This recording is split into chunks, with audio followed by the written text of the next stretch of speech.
I have this sneaking suspicion from the moment we first saw that Nintendo was going to make a Zelda game featuring Zelda that they would go all out in every way to the best of their capacity to make this like the most incredible 2D Zelda game of all time. I already thought it was looking to be that way before this trailer. Then they dropped this hotness, and holy crap, can we just all like freak out about Zelda Echoes of Wisdom for a little bit? Massive dungeons, dark world, Swordfighter mode. Like, are you kidding me? Are you kidding me? What's going on, everybody? It's Zach from SwitchForce. I think this is going to be one of the best Switch games. Who would have thunk?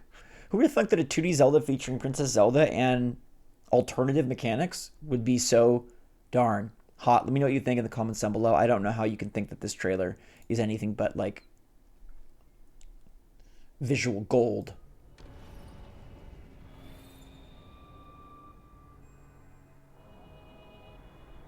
What is a Zelda game without a secondary world? What is a Zelda game without the ability to go to a different world? What is a Zelda game without the ability to traverse back and forth and solve puzzles? Thank goodness they brought this here.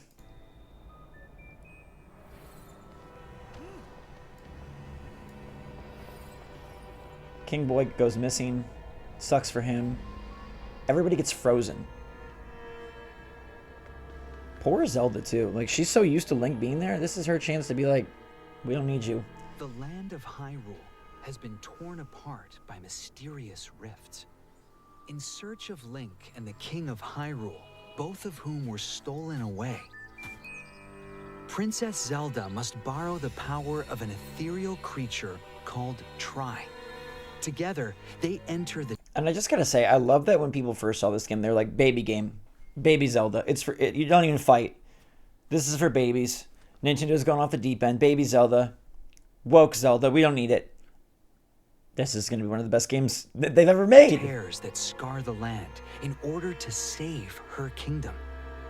On her journey, Zelda will explore what lies within the rift. The still world. Is that a freaking ghost Lionel to the left of Princess Zelda's gaze? Is that a ghost Lionel right there? Come the heck on. Let's battle. Look at that sword size. I'm telling you. What have I been calling this? Breath of the Wild 2D. Tears of the Kingdom 2D. I think this is so unique and so cool because we've had Zelda games that have been 2D where, oh, you walk on the walls, you jump. This is the still world. This is wild. Here, trees, fragments of land, people, and other items that were swallowed up by the rifts float in the void. It's said they will eventually vanish completely. Exploring the farthest reaches look at of this world is... This is some Mario Wonder level creativity where we're traversing broken pieces of land that are twisted, tilted, and turned upside down. Everybody's frozen. This is not something that traditional 2D Zelda would have. 2D Zelda is working within a set, understood, like, group of mechanics and ideas and kind of mixing and matching. This is flipping it on its head. It's no easy feat. To do so, Zelda will... She's literally walking on the side of a tree. I just want to point that out, and let's just think about that for a minute. She's walking on the side of a tree. Have to traverse 2D Zelda is a chance for Nintendo to be safe. 2D Zelda is a chance for Nintendo to go back to their roots. 2D Zelda is a chance for Nintendo to just kind of phone it in with a copy-paste of Link to the Past. This is what we get instead. Free floating terrain. Because the path is broken up, the echoes you've learned can come in handy. Forge your own way forward by creating echoes to use as platforms to bridge the... Again, we're in a floating still world, jumping on a bed on top of a tree. We've reached peak gaming. Gaps. Massive dungeons. Massive dungeons. Okay, all I asked for was like a small dungeon in Breath of the Wild or Tears of the Kingdom. Couldn't really get it. Some people will argue that Tears of the Kingdom has dungeons. I would argue that those aren't really dungeons. We're getting massive dungeons in this game. Massive. Sathorn Ruins. Massive dungeons. Not just dungeons. They're setting the bar very high. Massive dungeons. Tons of puzzles, big bosses, and more. Will be found deep within the still world. Zelda will use her wisdom and echoes to take on enemies and puzzles that Love stand these segments in her here. way. It's funny because like the comment about this being a baby Zelda, I think it's actually going to be one of the most complicated Zelda games. I think the ability to be creative, the ability to try different things out is going to allow for some of the most ingenious solutions and potentially some of the most brain-burning puzzles that we've seen because of how much flexibility you have with the world. You can't just hit and pull. You can't just push and shoot. There's a lot more that you can do here, and I think that's going to really create a creative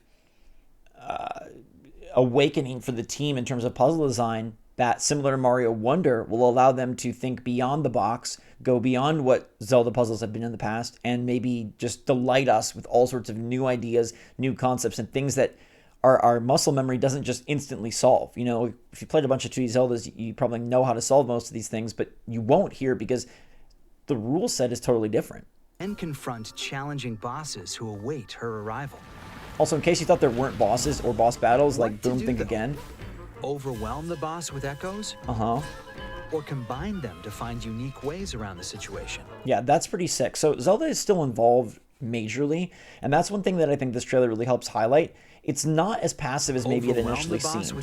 Nintendo's done a great job of revealing this game bit by bit, chunk by chunk, in a very evolutionary and very like exponential way, where it seemed initially, okay, kind of basic, kind of mundane. Oh, you're just summoning these things to fight for you. But as we go on, we see or combine them to Zelda has to be an active participant. It's actually a more dynamic system, possibly a more dynamic set of encounters, because you're summoning different things, and then you're also interacting and engaging with your character as well, which we'll see gets even more engaging in a little bit.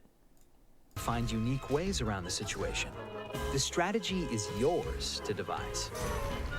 She's sleeping because it's funny or because she's healing? I don't even know. The still world can be accessed through rifts scattered across Hyrule. And then environments vary. We've got, this is very Mario Wonder-esque, very Mario 3D World-esque.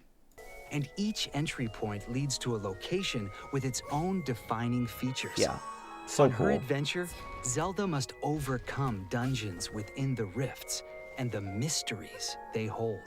Like jumping off platform, I mean, come on. Hyrule's fate rests squarely in Zelda's hands. So cool.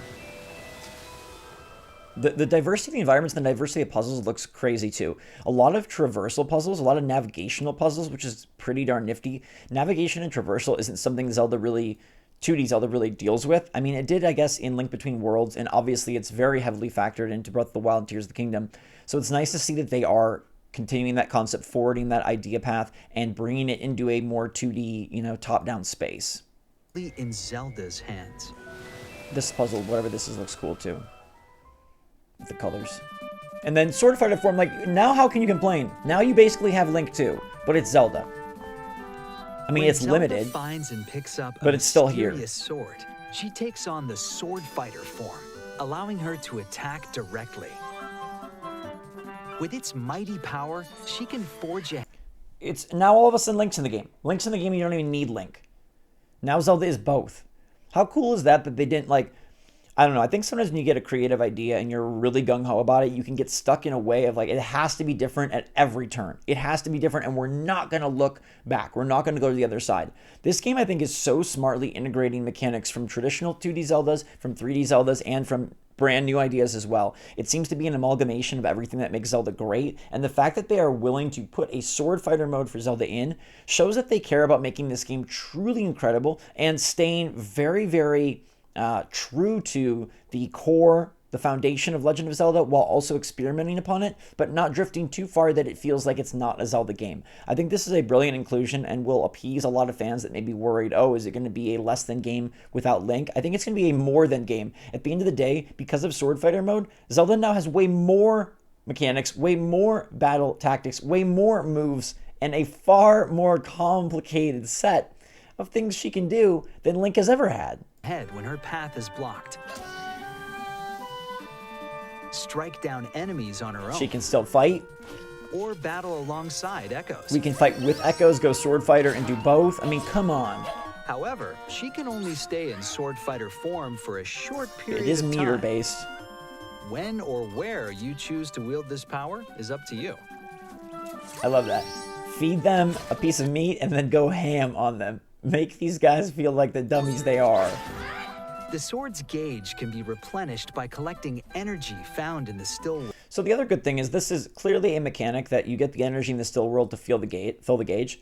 It's not like a one-time thing, and it's not going to be, like predetermined, right? It's not a set piece like, oh, now you can be the Swordfighter. I think that's how I would have envisioned Zelda using moves like these, or even becoming Link or commanding Link. Like, okay, it's a Ganon boss fight. Now you get to have the sword. No, I love that it's our choice to use it, our choice when to determine. Maybe there will be a moment here or there where she is forced to use the sword, but in a lot of ways, this is player driven.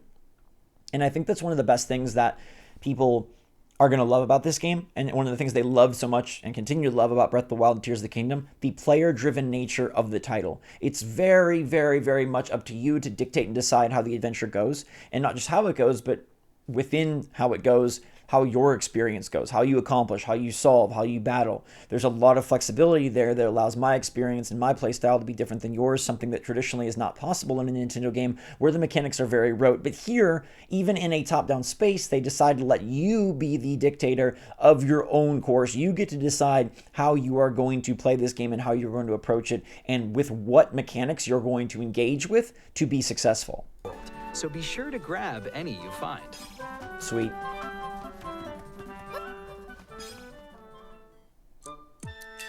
More inhabitants, more cool-looking characters, more cool-looking environments. This is Dompe, an engineer who crafts clockwork gizmos. This is also sick. His extravagant creations are called automatons, and they can be activated by winding them up. They can unleash powerful effects that differentiate them from echoes. So automatons have more powerful effects. It seems like these are sort of like these supers, or just like leveled up, evolved forms of the echoes. The echoes are very limited. The echoes do kind of base what you see. Automaton seems like a way that they are maybe going to implement items. This is kind of the equivalent that I'm drawing here, like the line. This is kind of like acquiring items, I think. If Dompe is going to be a heavily featured character, maybe as you progress, you'll unlock new blueprints, or he'll just come up with new inventions and give them to you. And since Zelda isn't like wielding bow and arrow, hook shot, at least we don't think she could, there's probably still a lot hidden in this game that we've yet to see. I think Dompe and the automatons is going to be a great way to provide you, like, okay, basically that spider is like a bomb, right? This spider that we see, you throw this thing down. They can unleash powerful effects basically that a bomb. them from echoes. This one, a shield kind of, but right? Be careful. They'll break apart if they take too much damage. They take too much damage, they break apart, but at the same time, echoes sort of do the same thing. So that's where I was trying to figure out, first of all, I love this enemy. Second of all, what is the difference between automatons and echoes, and how are they integrated into the game?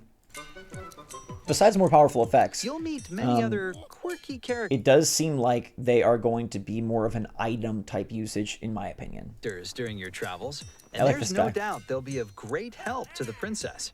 Gerudos, Gorons, kitties, fairies, the whole ensemble. And then we're gonna get a sizzle that just makes it look amazing. Swordfighter mode. Okay. On top of the trees, this is breaking the rules. When you break the rules, I think you unlock a joy and a fun that surprises and delights and can create an experience, a memory of the game, right? That can exceed what's been done before. Typically, we see trees and we know we walk through them, cut them down. But now you're subverting expectations, you're changing it up, and I think this is what's going to make this game one of the most exciting Zeldas we've ever played, because there's this joy of discovering and uncovering, what does an Echo do? What does an Automaton do? How can I interact with the world in a way that I've never interacted with a top-down Zelda before? And Volvagia's in here, we're going to see in a second. Oh, I remember fighting Volvagia when I was a little in Ocarina of Time. Like, I remember that moment. There was like a really bad severe thunderstorm outside. I was kind of terrified. And I'm fighting Volvagia, a bad combo. Journey to traverse but I loved it. Save Hyrule, Princess Zelda's wisdom is right here. key Volvagia is to back. This adventure. Love it. The Legend of Zelda Echoes what more is there to of say? Wisdom. I mean, Available September this game is out in less than a month, and I think it's going to be one of the best games of the year. I think it's going to surely be the best Nintendo game of the year, and I think it'll go down as one of the best Zeldas. I think it's going to... Obviously, Link to the Past has a special space in gaming history, but could this game be better? People say Breath of the Wild and Tears of the Kingdom are like some of the best Zeldas ever. Couldn't this do it as well if it's adopting a similar mindset and mentality of how to evolve what Zelda was into what Zelda can become. Boom, baby. Let me know your thoughts in the comments down below. I think this game looks perfect. I cannot freaking wait. Give me more, give me more, give me more. And you know there's secrets and hidden things behind the scenes and behind these trailers. They're definitely not revealing it all, but they've revealed so much that seems so cool. I cannot wait to play this for myself. We'll be playing it, of course, on the channel, hopefully sooner rather than later. In the meantime, everybody, thanks so much for watching. Stay safe, stay healthy, stay happy, stay positive out there. Love you lots. SwitchForce out.